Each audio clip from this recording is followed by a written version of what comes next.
August 15th, 1965, Shea Stadium, New York. 55,000 fans screaming, the Beatles performing. In the front row, a 14-year-old girl, Sarah Chen, hands pressed against the stage. She couldn't hear the music. Born deaf, complete silence her entire life. But she felt something. Vibrations like pulsing through wood, through her hands, through her body, her face, pure joy, eyes closed, moving to rhythms she couldn't hear but could feel. John Lennon noticed her first.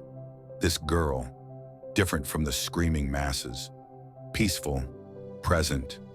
He tapped Paul's shoulder, pointed. "Look at her." Paul saw, then George, then Ringo, all four Beatles, watching this girl, experiencing their music in a way they'd never imagined. John stopped playing, mid-song, stopped. The music died. 55,000 people confused. What the Beatles did next, what they asked her, what she showed them, became the most beautiful moment in concert history. If you want to witness the moment music became more than sound, when vibration became love, tap that subscribe button. Because this story is about connection, transcendence, and music's true power. Sarah Chen, born 1951, New York City, Chinatown, deaf from birth, total deafness, profound, no sound ever, complete silence. Her parents, immigrants, working class, saved every penny for her special school, American School for the Deaf, Connecticut, where Sarah learned, adapted, thrived.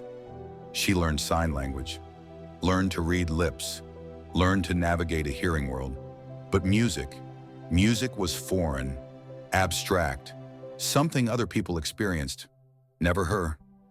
Her best friend, Emily, hearing, Beatles obsessed, talked about them constantly. "They're amazing, Sarah. The harmonies, the melodies. I wish you could hear them." Sarah smiled, nodded, pretended to understand, but didn't, couldn't. Music was description, never experience, words without meaning, until Emily had an idea. Revolutionary, simple. "Come to a concert with me," Emily said, signing enthusiastically. "I can't hear," Sarah signed back. "What's the point?" "You can feel," Emily insisted. "Vibrations, drums, bass. You can feel those." Sarah hesitated.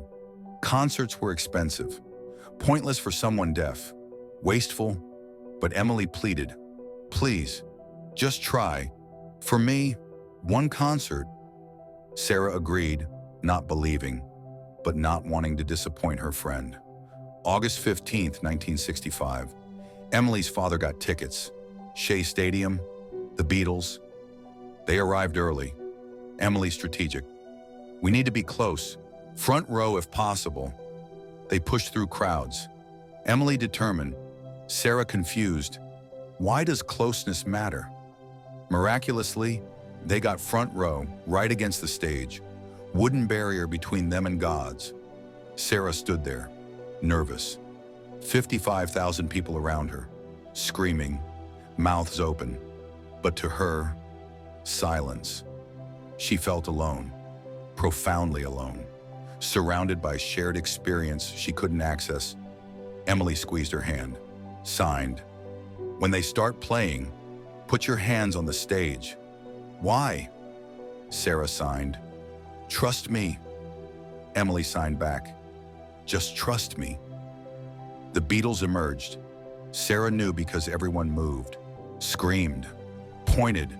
Four men, mop-top hair, matching suits, holding instruments. She'd seen pictures, but pictures don't convey presence, energy, reality. They were real, standing there, 20 feet away, human but somehow more. They started playing, twist and shout. Sarah saw their mouths move, instruments move, but heard nothing, as always, as expected. Then Emily grabbed Sarah's hands, placed them flat against the wooden stage. and Sarah's world exploded. Vibrations, powerful, rhythmic, pulsing through the wood, into her hands, up her arms, through her chest. Not sound, but something else. Physical music, tactile rhythm, alive. The bass drum, boom, boom, boom, felt like heartbeat, primal, universal. The bass guitar, lower, deeper, rumbling, earthquake in her bones. The guitars, higher vibrations, buzzing, electric, dancing across her skin. And somehow, impossibly, she could distinguish them, separate them, feel each instrument. Sarah's eyes went wide, tears forming. This was music. This was what everyone felt. Not heard, felt, experienced, lived. She closed her eyes and pressed harder against the stage. Let the vibrations consume her. Her body moved, swaying, not to sound, but to feeling, to vibration, to rhythm she could touch. For the first time in her life, Sarah Chen was experiencing music, real music, Beatles music. And the Beatles noticed. John Lennon, mid-song. She Loves You, scanning the crowd, saw her. This girl, front row, hands pressed flat, eyes closed, face peaceful, different from everyone else, not screaming, not jumping, just feeling.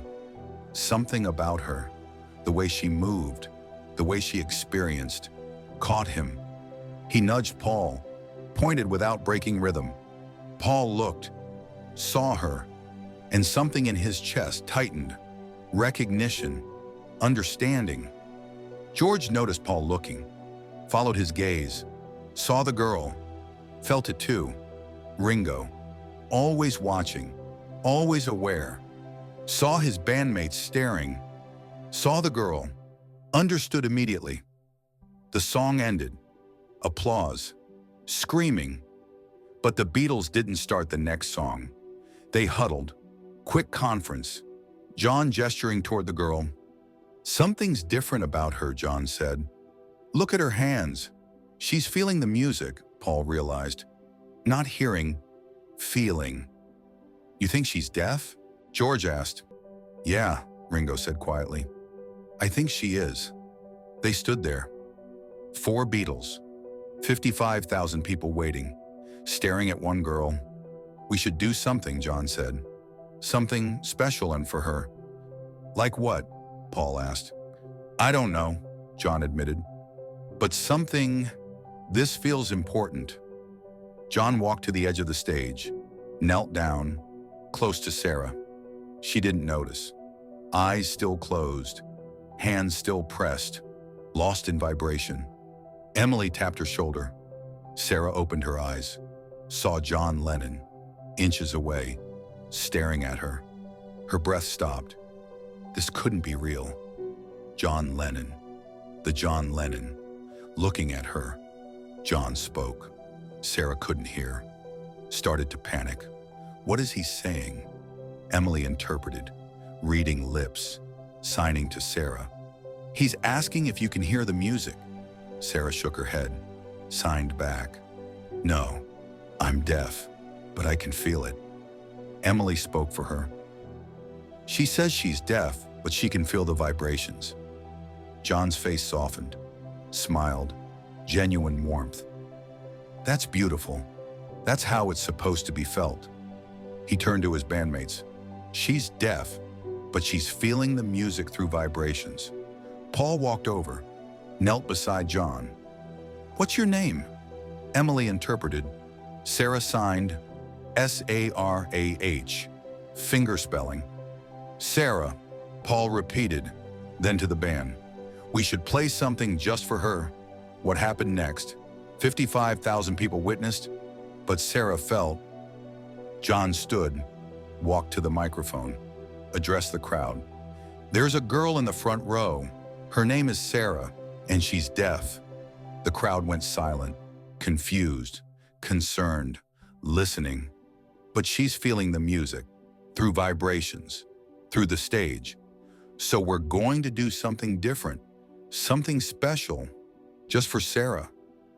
We're going to play quietly, quiet, at a Beatles concert, unheard of, impossible. But John was serious. No screaming, John told the crowd. Complete silence. Let Sarah feel this. 55,000 people, agreeing, nodding, respecting, caring about this one girl. The Beatles unplugged, acoustic, just voices and acoustic guitar. Sat on the edge of the stage, right above Sarah, close, intimate. "This is in my life," John said, then looked at Sarah, made sure she was ready. Sarah placed her hands back on the stage, closed her eyes, waited. They played, acoustic, soft, gentle, and Sarah felt it. Different vibrations, subtler, more nuanced. The guitar strings, delicate buzzing, like butterflies. Paul's voice, lower frequencies, felt in her chest, warm, embracing. John's voice, higher, felt in her throat, harmonic, beautiful. The harmonies, when they sang together, vibrations overlapping, creating new feelings, impossible feelings. Sarah cried, openly, completely, overwhelmed. This wasn't just music. This was love, made physical, made real, made for her. The song ended. Silence, complete silence. 55,000 people holding breath. Sarah opened her eyes, looked up at the Beatles, all four looking down at her, smiling.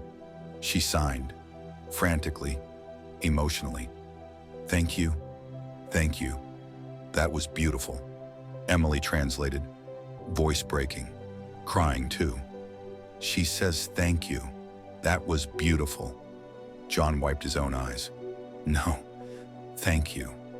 You showed us what music really is." "It's not about ears," Paul added. "It's about heart, about feeling, about connection." "You feel it better than anyone here," George said. "Better than us, even." Ringo just nodded, drummer understanding. Rhythm is feeling, always was. John made a decision, impulsive, generous. "Right. Sarah," he said, "after the show, come backstage. We want to talk to you." Sarah's eyes went wide. "Backstage? With the Beatles? Impossible. Dream." "Will you come?" Paul asked. Sarah nodded, vigorously, unable to stop smiling. The crowd erupted. Applause. Not screaming. Respectful applause. Celebrating Sarah. Celebrating kindness. The Beatles stood, went back to their positions, continued the concert. But something had changed. They played differently, more intentionally, more felt. Aware now. Music wasn't just sound.